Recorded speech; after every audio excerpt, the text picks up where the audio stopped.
I'm on the management committee of the Pensioners Forum. As in 1968 in France, the students are leading the way again. I totally agree with the last speaker. It's now up to the trade union movement to follow and bring this government down. But the first thing we have to say is a message to Steve Bullock here. We have actually written a letter from the Pensioners Forum to Steve Bullock, and we quote the Lewisham motto to him: the welfare of the people is the highest law. We've sent a clear message to Steve Bullock not to make any cuts, to set a needs budget. He's the chair of the local authorities. He should be using his influence to make sure that they don't impose any cuts.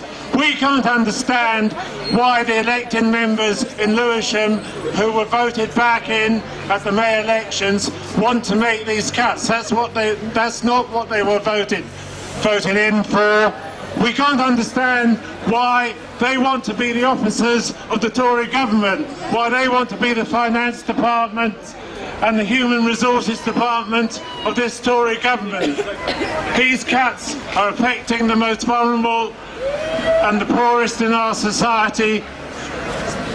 Peggy Fitzsimmons, the Labour councillor, has said that the one thing that the people of Lewisham want to do is to protect the pensioners. We pensioners don't buy that argument. We don't want cuts made in children's services. We don't want to see the teachers centre go. We don't want to see children's services go. We say there's only one thing these Labour councillors can do, and that is either to set a needs budget or to resign.